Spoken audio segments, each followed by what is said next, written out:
The following program is a special presentation of the Big Ten Network, produced in association with the University of Wisconsin. We have all seen his work. It makes you exclaim in wonder. Broadway and rock stars alike have him to thank for their eye-popping shows. Who is this guy? Find out next on Wisconsin Reflections.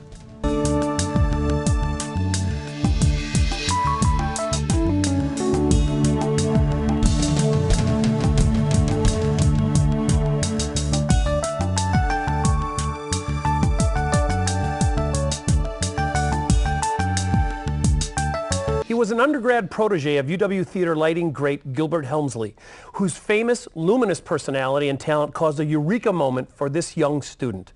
Why not combine the computer technology with the traditional method of theater lighting? Now, 35 years later, electronic theater controls has become the industry standard with systems worldwide. You'll find ETC in the Disney parks, the Metropolitan Opera in New York, and London's Royal Opera, just to name a lowly few. Oh, and they've done it all out of Madison, Wisconsin. The man who used computers to relight the world's stage is with us today. Proud Badger, founder of ETC, Fred Foster. Fred, welcome. Thank you for having me. You had to travel me. all the way, like 10 blocks to the studio. All the way. I was downtown anyway. Oh, were you? Perfect. So for those who don't understand the technical aspects of staging and lighting, can you explain what your company creates and why you were kind of a revolutionary enterprise? Well, I understand why people don't get it. Normally when I sit on an airplane next to somebody and you start explaining what you do, and I say I work for a company that makes lighting equipment for theaters and television studios, universally I get the same reaction. They tilt their head and they say, well, I guess someone has to do it. Right. You don't really think there's an industry behind the spotlights. You think of the show you're seeing. But if anybody has worked backstage, a typical theater may have hundreds of spotlights plugged into hundreds of dimmers, all controlled. Just now, as we have in the studio, a bunch of lights a hanging bunch from of the lights, grid. and somewhere down in the basement are a bunch of dimmers, and Right. they're industrial strength version of the wall box dimmer above your dining room table. Right. Okay, and then to set those hundreds of intensities, because they're constantly changing throughout the show, you used to use a bunch of sliders, so Right. you'd need 100 fingers. Well, that wasn't practical, and as computers came in the 60s and early 70s, it became possible now to memorize those different cues or lighting states, program them, and then be able to play them back by simply pushing a button every time a cue was called by the stage manager. Not unlike program mixing boards in audio. That's correct. Okay. Yeah. The research on you is just fascinating. First of all, I grew up in Madison, you grew up in Madison. I'm a little older than you. You didn't set out to run a global company when you were kind of fiddled with this and didn't quite know what you had at first, right? Is that fair to say? Well, that's assuming I know what we have now. No, absolutely not. I was going to be the world's greatest lighting designer. I'm really pretty arrogant now. At 18, I was astoundingly arrogant. And I started studying lighting here with Gilbert, right. And it was who was really just beloved and famous. Yeah, it was a wonderful time. It was a moment that happens in schools, universities around the world at different times where a really exciting professor is like a bright flame that draws moths. And so it was one of those moments. And he made tons of careers. He did. A bunch of people who studied with him or failed to study with him, as I subsequently did, have continued on in the industry. But I was going to be a lighting designer, and I came into the program and found immediately, I ran into all of these really brilliant students Gilbert had drawn here and realized I was never going to be an artist. I can point the lights in the right direction, I could set the levels properly, but color did me in. I can bore you with the scientific discussion of color and the science of color, but I can't pick a shirt that goes with a pair of trousers. So you're colorblind? Not colorblind, I just have terrible taste. Well, you look fine, although I guess the olive shoes with the black pants, well, that's working for me. Well, Susan picked out my shirt. I'm doing the sandals only because they're my shtick. Can I just say, it's really good to know what you're not good at. Well, I keep identifying those things. But you had this idea when you were 18 on campus at Madison. You actually took it to Gilbert Because you fiddled in computer and electronics, right? Well, actually, my brother did. Okay. I was, 100 yards away in the theater department. Yep. There was an early memorized lighting control system. It wasn't even a computer. It was called Q-File. It was installed when this theater was, or the studio was installed in the early 70s. And it was 3 big racks of electronics and cost $150,000 in 1973. And I had my brother come look at this. I thought it was really neat. And we had talked about doing electronics projects together. And he took one look at it, and his direct quote was, "GAC, we can do this for $5,00000." And he was in the electrical engineering No, school he was here? studying physics in Sterling physics. Hall. Well, then. Yep. And so he's a couple years older than I am, and we used to race sailboats together, and there's a standing joke. I was once introduced, or we were introduced as Bill and Fred Foster at a regatta, and somebody said, "Which one is which?" And our friend, I think, said, "It's very simple. Bill is the one who thinks and Fred is the one who talks." And so initially I was kind of upset. Then I started laughing because, in fact, I was my brother's user interface. So Right. it worked out just fine. But Bill and another high school friend, Gary Buick, and a guy named Jim Bradley, who we knew from sailing at Hoofer's, got together and we said we're going to make a light board. And so we then went to Gilbert. And you're 18 or 19 right now? I was 18. Yeah. Yep. And I guess I had another fantasy involved in the whole thing. One of the great things that Gilbert did is he took us as students out on the road with him, and when he was designing. And so I spent 2 weeks in New York City working, getting sandwiches really, while he lit 2 operas at the Metropolitan Opera. And I just fell in love with the building. Opera houses, I'm probably not a huge fan of opera, but I love opera houses. They're the most amazing machines. They have hundreds of stage technicians and designers and practitioners, and some singers, I guess, that make these amazing things happen. And so the Met was still using a manual board, 320 faders, and there were 3 guys required to run the board. And so my fantasy was we were going to put our light board into the Metropolitan Opera. And so... And you did. Well, it took a while. When we come back, I want to find out how long that took, where else your boards are right now, so people can understand where they've seen your work. And I also want to ask if you've saved lives with your technology, because I'm in the production business for my living, and when you're up in the grid, it's dangerous work sometimes. But we'll be back. We're with Fred Foster. We're in Madison. Stay with us.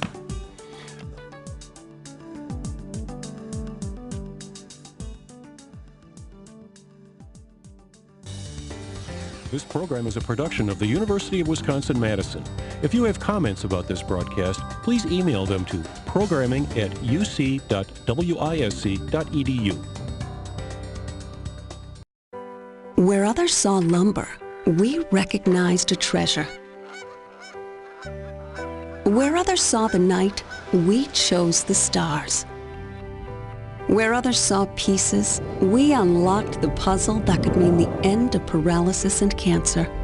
Since 1848, thinkers and achievers at Wisconsin have fearlessly sought ideas that transform the world. Keep on, Wisconsin. Keep on.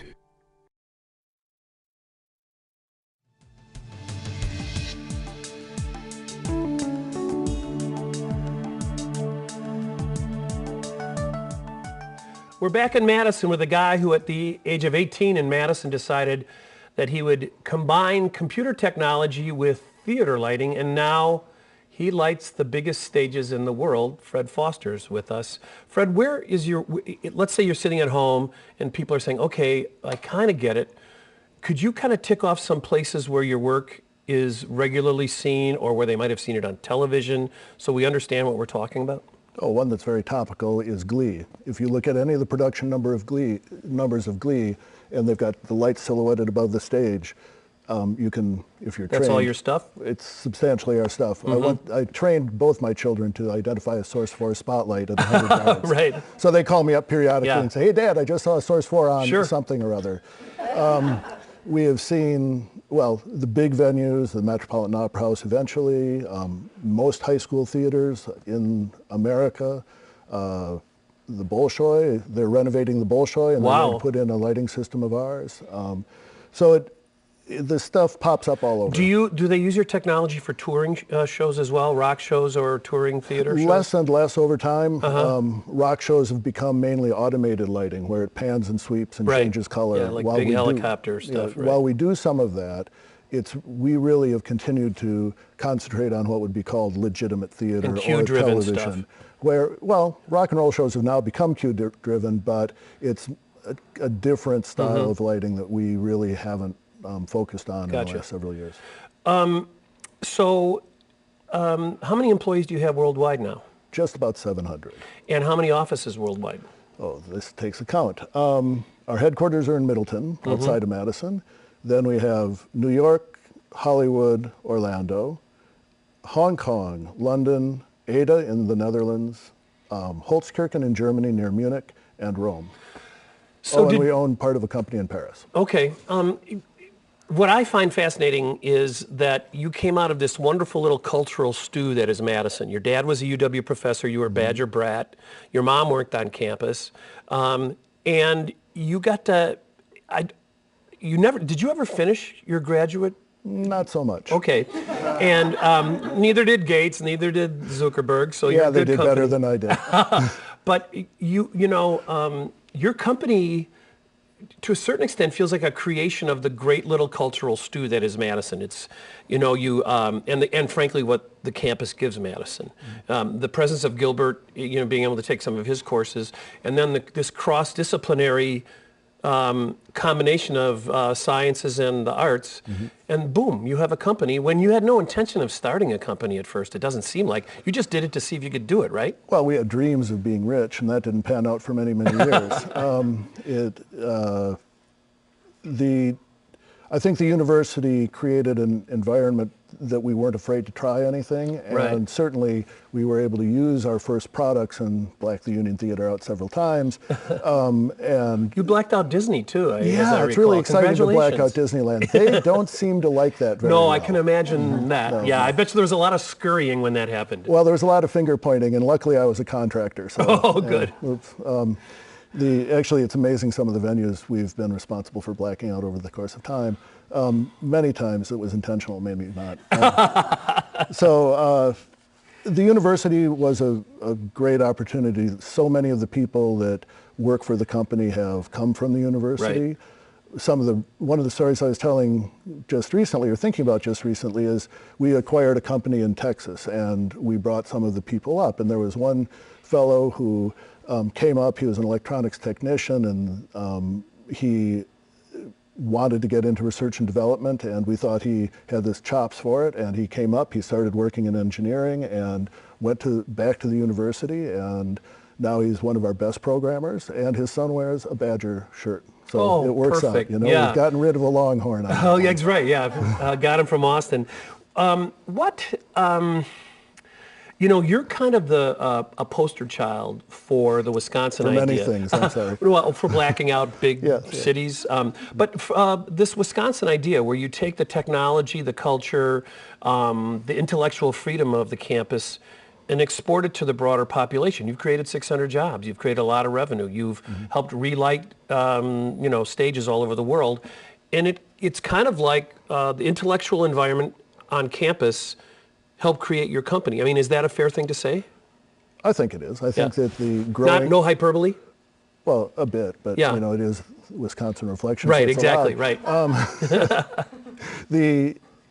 An example of how it worked out, when I was working in theater, in the theater department, I was master electrician for a show, and we needed actually the story starts sooner. Jack Haleman was a biologist studying frogs, and he needed to do phototropic experiments with frogs, where he had to shine bright lights on frogs and see how they reacted. So he knew my father through bird watching, and so Dad said, hey, Fred. A very common Madison pastime. Yeah. He said, hey, Freddie, you know about bright lights. What should I get? It can't make much heat. It just has to be really bright. So I suggested he get this fancy slide projector. It was a variation of a carousel projector, and that it would give him everything he needed. So he bought a couple of these to do his experiments, and that fall I needed something to project, a big bright projector. So I went back to Professor Haleman and said, Professor Haleman, can I borrow your Buell projectors? And so that kind of completely accidental cooperation. Sure, right. Well, all the resources are here. There is some some intellectual critical mass here, that lets you jump across different disciplines. When we come back, I want to ask what you learned about being an entrepreneur and what you're still learning. Okay. Okay, we'll be back. We're in Madison with Fred Foster, and stay with us.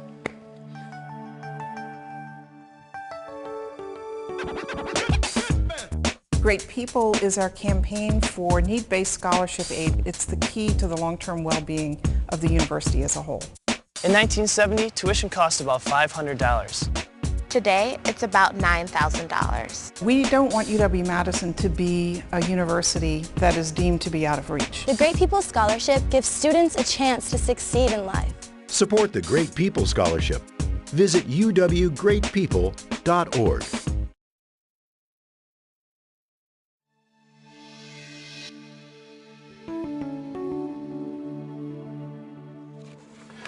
We're back with Fred Foster. He lights the world with his company, ETC, essentially computer programming, lighting grids and boards all over the world. I mentioned this earlier.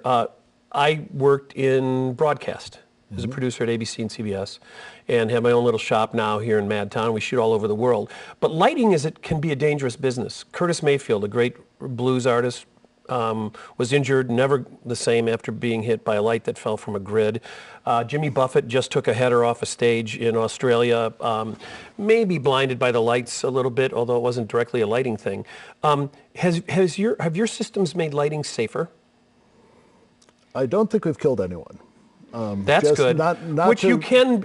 It's dangerous. I mean, and you can get shocked, Yeah. and there's a lot of power. They're heavy. They hang up in the air. Well, I think that it's not just the spotlights, it's the electricity we control, and part of designing and building good equipment means that you build as much safety factor into Are it people as up in the possible. grid less than they used to be because of the technology? With automated lighting, that is somewhat true. Yeah. I think that we're also starting to see a big change in high school theaters, where now that every school board is self-insured, the concern of having kids loading 20-pound iron counterweights onto counterweight systems is a concern. Right. So there are schools that won't let their kids up in the grid, or up on the catwalks, which seems pretty silly. But by the same token, what that is now creating is that's creating a demand for automated rigging systems. So instead of having the counterweights in a manual system, which requires more training, doing this with electric motors and automatic hoists, which is an area that we've just started to move into. And when you hang a light,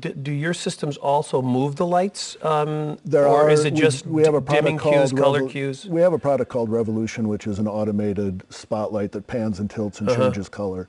There are many companies that have really specialized in that. And as I said earlier, the ones that are doing rock and roll tours, that equipment, it's a specialized part of the business, generically called automated lighting, cleverly. So our control systems control those, but it's not a big part of our business. What's the budget to light an opera house, to reconfigure the lighting grid? Well, if it's a brand new opera house being installed, a new lighting system now, not counting the machinery to raise and lower it, it'll be probably close to $1 million to put in the How many equipment. instruments do you hang? That'll be 1,000 spotlights, 1,000 dimmers, a big computerized control network. And does such. each light have its own color gel wheel on it, or how do you deal with color? Not that you like color. This is where I get to bore you with the science. No, I love the science. The traditional way of doing it is to put a plastic filter Right. or a gel in front of the light. And that meant every light only had one color. Right. Then there were technologies to put color scrollers, which A little would have, pinwheel or scrollers, well, yeah, a right. pinwheel or a scroller that Yeah. you can roll different Yep. colors in front of it. When you get into automated lighting, there are different filters that you can mix together with motors that can generate almost every color. Do the lights throw as much heat as they used to? Well, the newest kid on the block is LED lighting, which is solid state lighting, Right. which follows the whole energy efficiency that the world is striving for. Right. And the beautiful thing about that is, in the simplest form, white light is made up of three primaries, red, blue, and green. With a red light, a blue light, and a green light, you can mix them to make any color in the rainbow, in the simplest form. So now with red, blue, and green LEDs, you can create any color, and it's a really magical thing. And does the LED make for a more vivid color? It can. It's kind of like digital light, right? Well, they call it digital light. They call it all sorts of names, Right. and it can make some really ugly light as well. Well, you know, it's kind of like the argument that digital music doesn't sound as good as phonograph music. Sure. There are audiophiles who say, look, music off a phonograph, which is probably sounds richer than digital music because it's been compressed and whatever it might be. So that's the art part of it, really, to a certain extent, the subjective part. I'm going to be boring with my science again. Bore away. So you have red, blue, and green. Each LED of those three colors has a very narrow slice of the full rainbow of colors. That means that if you're wearing a shirt that has a red fiber in it that isn't exactly the same red as the LED, it will appear black. So you don't get really good rendering. It's really hard to get good flesh tones and to really make beautiful lighting with LEDs. And this is why we stayed out of it for a very long time. And this is kind of how we have stumbled into a lot of innovation. It wasn't until two people one was a lighting designer named Novella Smith, who wanted to use solid state lighting, wanted to use LEDs, but ran into that awful color you got from red, blue, and green. Right. And she came up with the idea, along with a guy named Rob Gerlach, of finding 7 different colors of LEDs that were available. So you have a deep blue, you have a blue, cyan, green, amber, red, orange, and red. So that's like more teeth in the smile of the color. Or the spectrum, more colors right. of the spectrum. Right. And it really, with that technology, you can get remarkably good. So they solved the color LED rendering. issue with that. Yeah. And so then we went and bought their company. Well, that's what I want to talk about next, is how these 18-year-olds who like to operate remote control sailboats became businessmen running a global company, because it didn't seem like you started out to do that, which I think is kind of great. We'll be right back.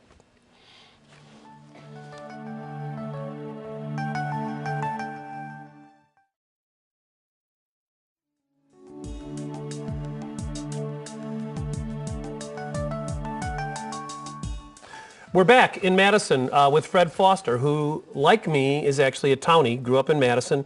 Dad was on the UW Law School faculty and did much of the research to help create the civil rights legislation or regulations in '64? Yeah, more or less. After the Brown versus Board of Education decision, they had to figure out how to do it, how to implement it. So he spent much of my childhood flying around the South, meeting with sheriffs to figure out how they could, and school board. Oh, what fun presidents. that must have been. It was an exciting time. Maybe I'm wrong, but in the research material, it's a term that I've used actually in talking about somehow what I do in terms of you find a passion and then all of a sudden there's a business creator on it, that you've kind of stumbled your way to success. I mean, was it ever your intention to build a big global company? That's one of the questions people ask a lot. Oh, then I shouldn't ask it. No. It's a cliche. No, I know the answer. Oh. This absolutely was never a vision of what would happen. Right. We thought that we were going to come up with a cool idea, we were going to sell it for $100,000 and we'd be rich. That was a lot of money for us at the time. It is when you're 18. Yeah, it would have been really nice. You could have gotten in a lot of trouble. Yeah, I got in a lot of trouble for a lot less, it turns out. But what happened in the course of the evolution is that my brother graduated with a degree in physics and went on to Harvard and got his PhD. Gary graduated and went out to Stanford and got his PhD in electronics. Was Gary a townie too? Yep, and Jim Bradley was as well. And Jim and I hung around, and eventually Jim drifted off. And I was, I think the best way of putting it, too stupid to quit. There were many times during the development of the company that had I gone to business school and I'd known that a thing called a debt to equity ratio should never get to 8 to 1. Right. That means you owe the banks 8 times more than you're worth. I was blissfully unaware that that was a bad thing when we were in that condition. Yeah. There were many times that I would have quit. Right. And so by just staying with it, and then the magical thing happened that we started to get the best people to come and join us. And that's the ultimate secret of the company, is that in the 35 years we've been doing this, we have collected, I think, the best people in the industry. And they can be the best people building the stuff. Right. They can be the best people engineering or selling or supporting it. And the best people aren't always the easiest people to work with. No question about it. I think that if you concentrate on a company not as an organization, but as an organism, that it can be a very successful thing. What have you learned building a company? Boy, a whole bunch of things. Yeah. I just described the biggest lesson I think I've gotten, is that it's always so pleasant to be surprised by somebody. And I mean, the human capital component? Yeah, the human Because really, capital. all the stuff you've talked about have been technology, but then you have all these human beings around you helping execute that technology. If you concentrate on whatever the definition of best people is, the best engineer, the best person as an engineer is somebody who wants to make the coolest stuff. Right. The best person as a service provider is somebody who wants the customer never to be left out on the limb. Lighting is different. Lighting a theater, supplying equipment for lighting a theater is much different than, say, making copy machines or fixing copy machines. If the office copier is broken and your job is repairing it, arguably you're a hero to the office because it's an excuse for another cup of coffee or to finish the report you really haven't done. But if you've got 2,000 butts in the theater and the lights are blinking at half hour, you've got to make the lights happen. Right. And I think that's also part of what has worked in ETC because our market is entertainment. And isn't each one a custom job almost? Yeah, pretty much. Yeah, And, which that demands a certain kind of person as well. well, it demands a lot of people to make a custom thing work or the same thing work similarly or for different applications. When we come back, I want to keep talking about this because I think it's interesting that you created a business out of what is essentially an artistic pursuit. Which I think is, and a technological pursuit, but I think that's kind of interesting too because I think there's a lot of kids who are artists out there who one day will end up starting businesses and they didn't expect to. We're going to be right back. We're in Madison. This is Fred Foster. Stay with us.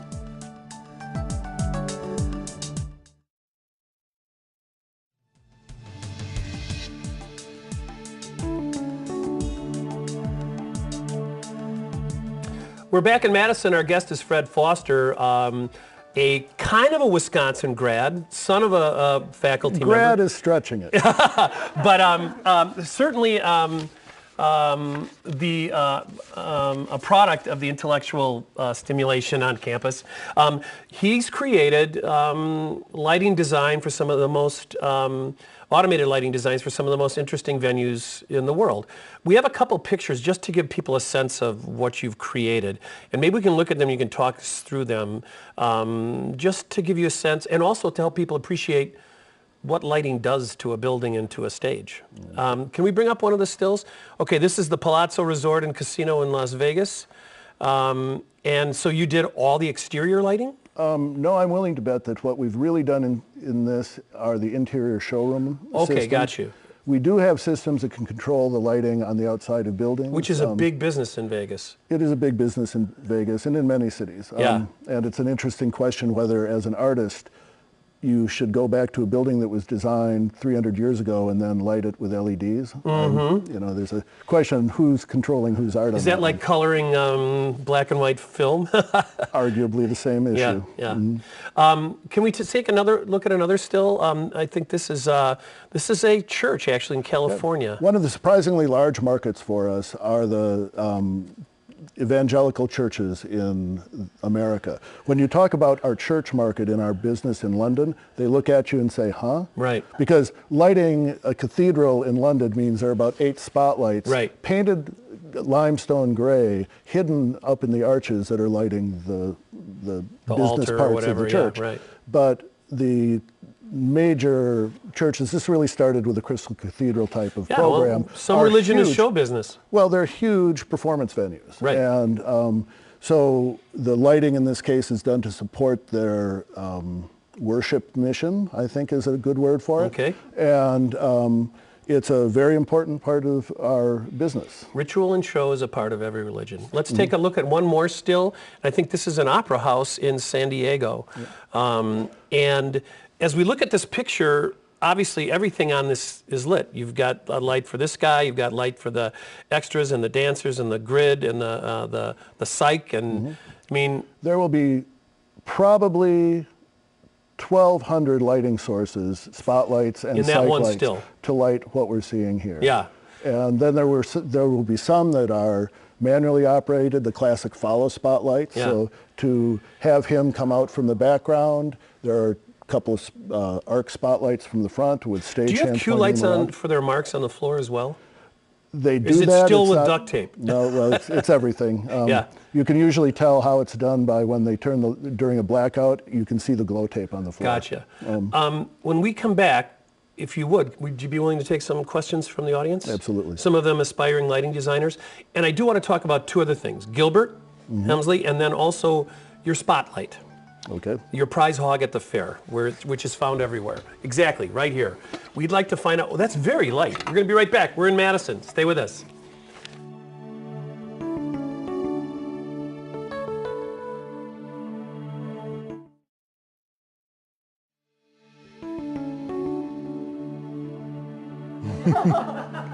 We're back in Madison, and we're with Fred Foster, who grew up in Madison and used his fascination with stage lighting and some affiliations with UW professors, and then some wizard science brother and friends, and created a huge successful company with it.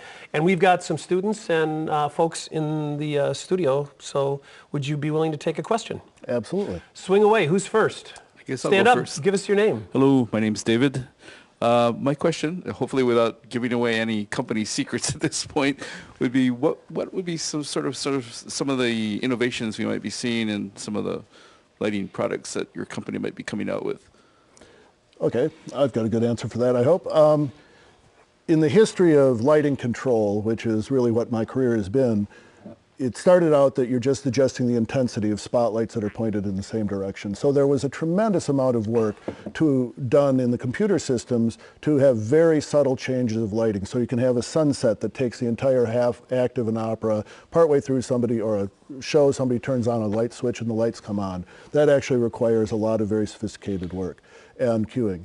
Then automation, motorized lights came in. So you had to come up with the vernacular and the tools and the interface between the lighting designer and the machinery to allow the lighting designer's vision of moving the lights around to be translated into the mechanics of the machine. So that was really from about 1982 when the Verilight was introduced until recently, but almost everything has been done there. The newest thing comes out of LED lighting, where instead of dropping a fixed color or setting a color and it stays the same, you can dynamically change color. You've never really been able to do that before. Therefore, our industry has never really figured out how you make that interface between the designer. So where you used to say, I want a piece of Roscoe 83, which is a dark blue gel in that light, and the electrician and the designer knew what that would look like, and that was static. Now you can say, I need that color to be a little bit warmer, cooler, pinker, greener, so a little more angry, a little softer, a little more friendly. And so you're getting into coming up with a whole new way of speaking to the machinery of the lighting system that this additive color mixing allows. And it's a really exciting place to work and area to work in, and nobody's done it before. So that's an area we're working on. Which you've been good at doing stuff other people haven't done. We have another question, I believe. You could pass the mic there. Stand up, what's your name? Yes, my name's Charlie. Hey, Charlie. Hey, Charlie. Fred, you've shared some general business advice already, and I'm just wondering if there's any piece of advice that you wish someone would have given you when you've started your business that maybe a younger college student looking to start their own company would like to know also. Wow. I can certainly think of one of the first really painful moments we had when we started out as four kids. We really didn't think about what would happen if our friendship didn't carry through the business. And when the business became difficult, what we didn't do is we didn't have a buyout agreement. So when we had to get rid of somebody, that was really awkward and really expensive. So it's a moral equivalent to a prenuptial agreement. When you start a business or a partnership, get a lawyer and ask that lawyer to write you an agreement for what happens when it breaks. You don't want to think about this, just like when you get married. You don't want to think about what would happen if it goes south, but it might, and when it does, it's an awful time. But if you've agreed ahead of time the rules of disengagement, it can make it go a lot better. And haven't you disengaged yourself a little bit and then come back? Or I've been fired a couple of times. Have you really? Well, what's it like to be, like Steve Jobs got fired from his own company. What's that like? Well, it's probably a slightly longer story than that. It was a situation where we had opened up in England, and I was still trying to run the company with 6 vice presidents, and every Monday I had a meeting, and I would tell them what I wanted, although I thought I was being really inclusive and consensus building, but I obviously wasn't. And so it was bigger than I could do, and I actually really suck at operations, but I was still trying to do that. And so it created a situation where we talked about my stepping out to become CEO and somebody else taking over the operations and somebody else taking over the sales. Were you happier because of that? Well, I wasn't. I never said, yes, we should do this, because I thought it was being put out to pasture. And that's a great place to stop, and then we're going to come back, because obviously you're still in the pasture. We're in Madison. Stay with us. We're over here. Stay with us. Fred Foster.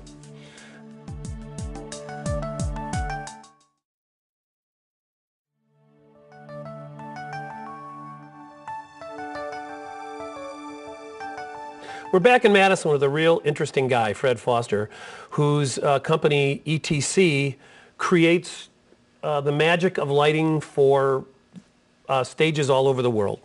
And it's a big company. It's been very successful, so congratulations. Thank you. Talk about Gilbert Hemsley, who was a professor of lighting here, who was a bit of an inspiration for you when you were 18. And it's testimony to what a teacher can do, I think, to a certain extent. What was he like? He's a bit of a legend. Wow. There's so many stories about Gilbert. He was an incredible artist to start with.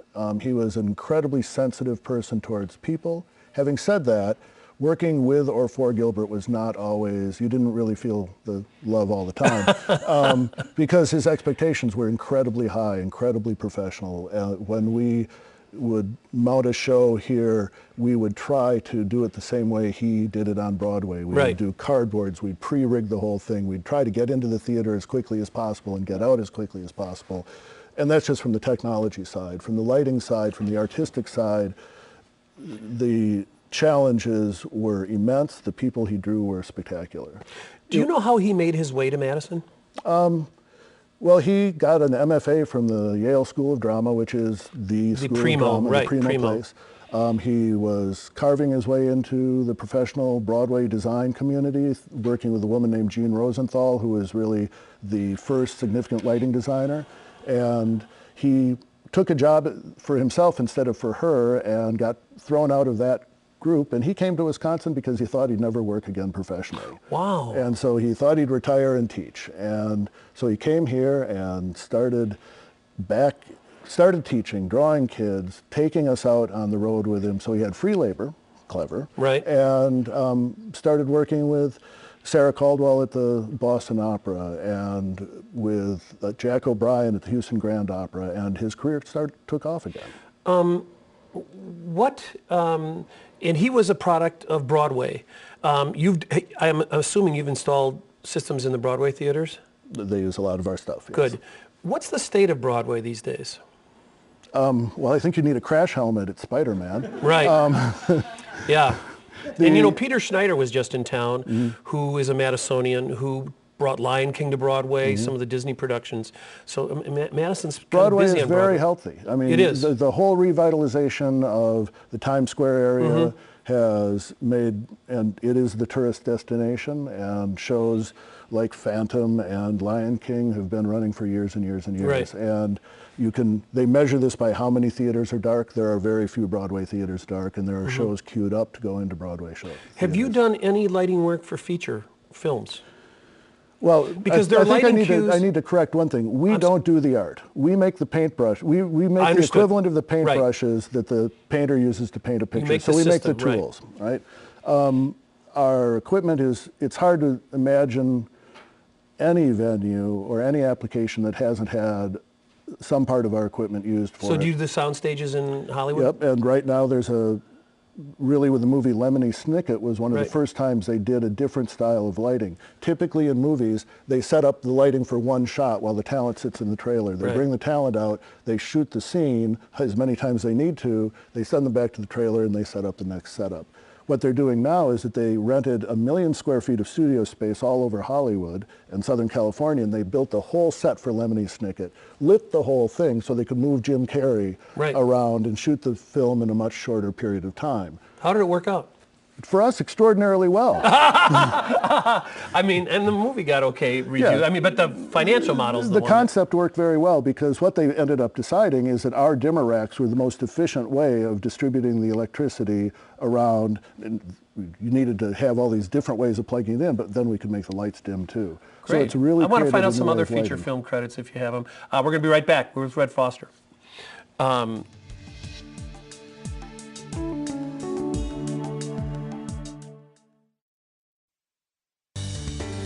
This program is a production of the University of Wisconsin-Madison.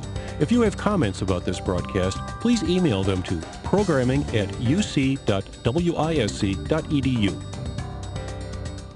Yeah, we like that. We're back in Madison with Fred Foster, our final seg. Fred, first of all, this is just fascinating to me. You have brought a special guest. Oh.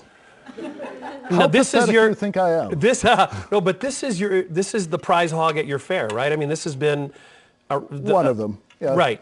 And why is it? What is it, and why was it so successful? And why is it everywhere? This is generically called an ellipsoidal reflector spotlight. Oh, of course, I knew that. I knew that. Yeah. You might know LECO, but in any case, it's a product name we call Source 4. We started out building the computerized control consoles, then we built the dimmers, but we never built the spotlights. Then a fellow came to us with an idea for a new spotlight, and the general way, this design has in concept been around since the 1930s, and they really hadn't made it any better. Like the old Klieg lights. Yes, and so he was challenged by his mentor to make a better ellipsoidal. And the standard line is you couldn't do it until you made a better light bulb. But this was in 1988, and nobody was developing stage and studio light bulbs. They were making, it was after an energy crisis, so they were working on fluorescence. So he went to General Electric and said, teach me how to make light bulbs, and they did. And he ended up inventing a new light bulb. And then from that, they designed a whole spotlight around it. And when I first saw the Source 4 in his laboratory, which is in Hollywood, up in Hollywood Hills, in his house, it was the lens, the reflector, and the light bulb on an open bench, and a really pretty rendering of what it was going to look like. Mm-hmm. And the deal was we were almost bankrupt the year before, and to get the technology, we had to borrow $350,000 to license the design. There were some second mortgages involved too, right? Yeah, a couple. My parents were nice enough to invest at the time, and Bob Gilson, one of our current partners as well. And so we bet the farm on it. We spent $1 million building the tooling for it, and we thought that we had to sell 10,000 of them a year to be successful. There were 70,000 of this type of spotlight sold a year in the marketplace, and we had never sold one before. So we showed it at a trade show in 1992 in November. It was March before we could ship the first one. They cost about $300. And by the time we could ship the first one, we had orders for 17,000 of them. Wow, and what a great story. At the peak, we're still selling about 200,000 of them a year, which is more than anybody else had done. And that's why our kids have identified them at the top of the Guggenheim Museum lighting a piece of fabric art, or in the windows of Harrods in London. You see them Glee. all over the place. Or Glee. Yep. Thanks for joining us, Fred. Okay. Really great to meet you. And just, again, as someone who grew up here, you're a great product, not just of the UW, but of Madison. It really, congratulations on just a glorious run. Well, thank you. Okay, thanks. Fred Foster, everyone. Thanks for joining us. We're in Madison. We're going to say goodbye. Come back and join us again on Wisconsin Reflections.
The preceding program was produced by the University of Wisconsin in association with the Big Ten Network.